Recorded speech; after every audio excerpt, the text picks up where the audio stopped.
In scriptures, the human body is often referred to as the temple of God.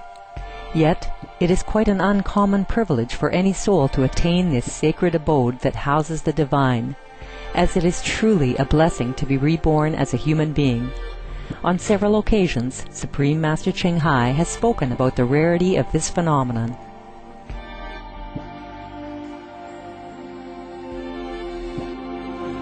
To be reincarnate in the human world is hard.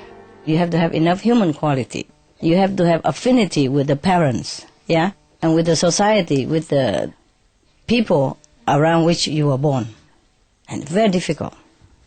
To be a human, you need some merit. You have done something good in the past in order to be able, yeah, to be able to pick a human birth. As a living temple of God, the human body is fully equipped with miraculous wonders that can be awakened in those who are spiritually conscious and have complete faith in the Creator of all life.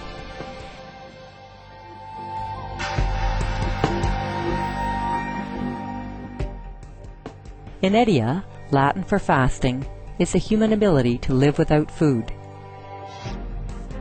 Since time immemorial, there have always been individuals who can sustain themselves on prana, or the vital life force. Through the grace of Providence, Inediates, people who follow a food-free lifestyle, can draw the energy from nature to nourish themselves.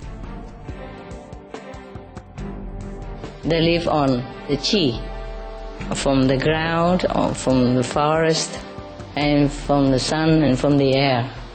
They make use of all that. Or they live on love, on faith alone. These individuals are known as breatharians, pranarians or inediates, solarians or watarians, and they come from all walks of life, from different cultures and all corners of the world. Indeed, the possibilities and miracles in this life, as our benevolent Creator has designed for us, are endless. We only need to connect within to recognize our abounding largesse as God's children. Supreme Master Ching Hai has lovingly recommended a weekly series on Supreme Master Television to introduce those individuals of the past and present who have chosen to live food-free on earth. May their spiritual stories enthrall you. May hearts be opened and horizons be expanded.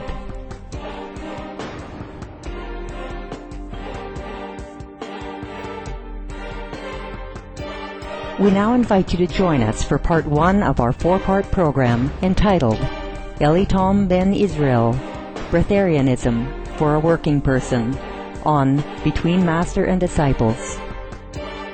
This program discusses the possibility of breatharianism, or living without eating food, and is not a full instruction. For your safety, please do not attempt to cease eating without proper expert guidance.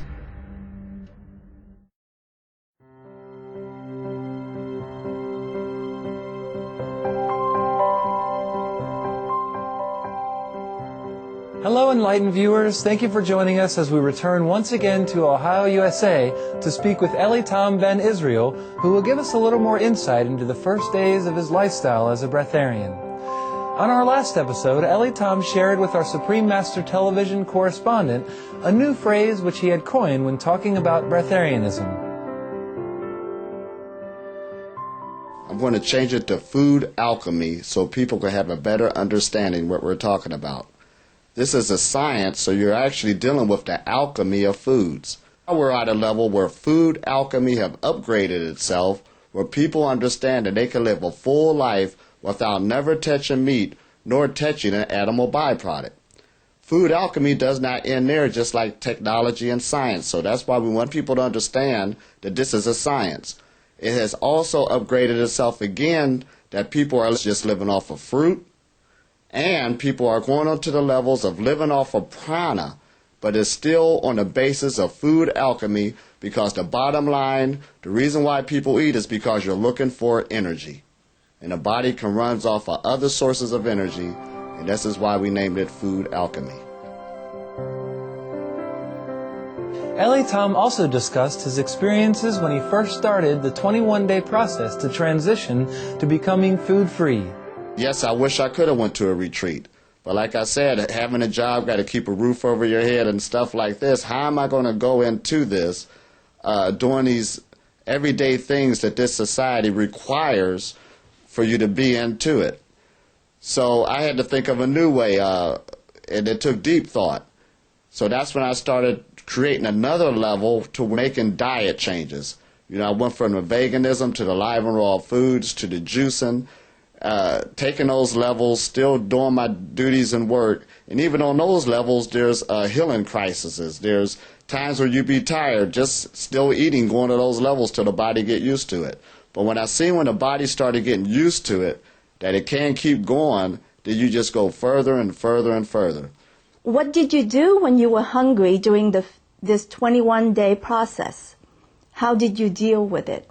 Well, there's another term that I'm going to bring up to sound kind of new. What breatharianism is also not only food alchemy that I said, so you could deal with the scientific, the energies you put in your body has an effect on how you're operating. But breatharianism is also a prolonged meditation. It goes hand in hand with meditation because that's what it is. Sort of like when you're in a meditative state, you're not sitting there eating popcorn. You follow me? So basically you're taking your life, you're not just in a sitting position of meditation now, you're basically doing things, walking through life, and when different things are taking place, stresses in the body, now your mind is challenging it. So it's going to another level. You find out that you don't get hungry. When the body start growling and stuff like that, that is toxicity moving, and actually the intestines is trying to rid that out of the body. That's all the body's going through. And you start realizing this. You start going into a higher level of self-realization. So that's why when I got in to earlier about conscious tasting that a lot of breatharians do, they understand they can do that because it's not hunger. The body's going to get rid of it. But now their mind got so strong, they can actually lead the toxicity out the body. Compared to the other person who, when you first get into these stages, is saturated there. You're looking at it as hunger. Let me go get something else because it stops. Well, of course it stopped because as soon as you put something in the body, the detoxification process stopped. So actually the pain that we feel is not the pain for food? It's not the pain for food at all. It's nothing but the intestines start moving to get rid of the toxicity. That's all it is. Those people who fast often will find out once they get past the third day, hunger pains stop. You get to the seventh day, a lot of major toxicities within the body have purged themselves out, and you're not hungry. Usually when you eat, your mind goes off like that, it's because of conditioning and emotional imbalances.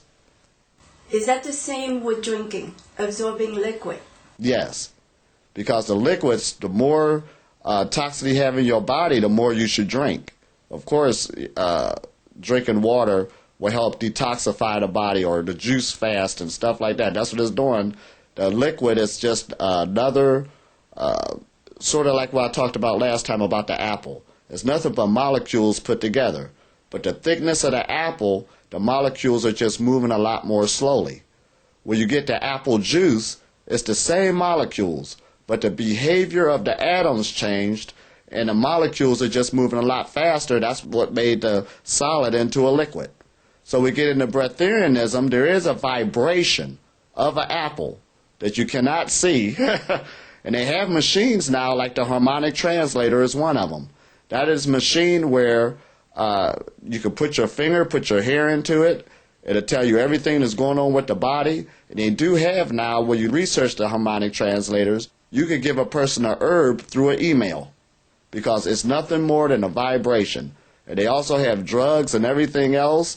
I dealt in the school one time where they was given those classes where they give kids drugs to cool them down.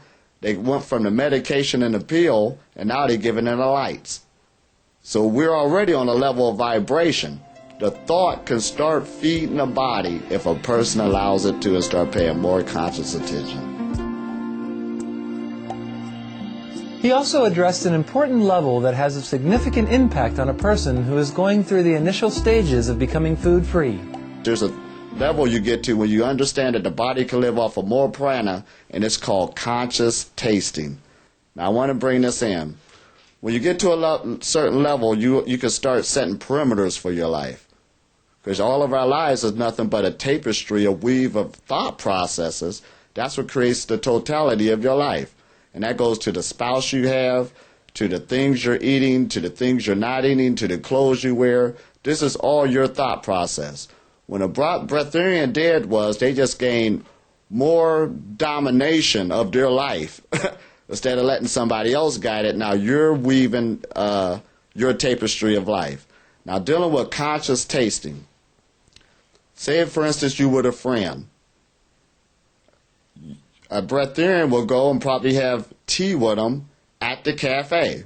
But somebody will jump up and say, oh, you're not a breatharian. See, you need tea. See, look at that. So that's why a lot of them don't want the fanfare, because why can't I live a normal life? In other words, that's what they're saying without... And the human mind has the ability to point fingers in order to justify its own behavior. Because this is not like an Alcoholics Anonymous class where you get up and say, hey, my name is Elitom, and I've been food-free for 6 months. Keep coming back, it works. So you don't want to get into that cycle. That's why a lot of breatharians don't come out, because they still want to live the perimeters that they're set for their life, but they did take their life to another level to where they have more time, more tapestry, and they are reaping the benefits, and all they're doing is just try to show it to the rest of the flock so they could pull themselves upward also. So it could go into, what? Stopping global warming. That's going to give us more time on the planet. So that's the whole gift. So there we are right there on being normal, to go into another circumstance, dealing with our spiritual walk.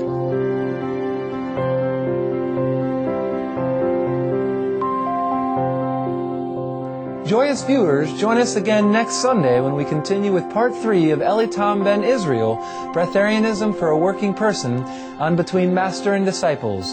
Hardworking viewers, please stay tuned to Supreme Master Television for Good People, Good Works, coming up next after Noteworthy News. May your life be filled with wondrous miracle.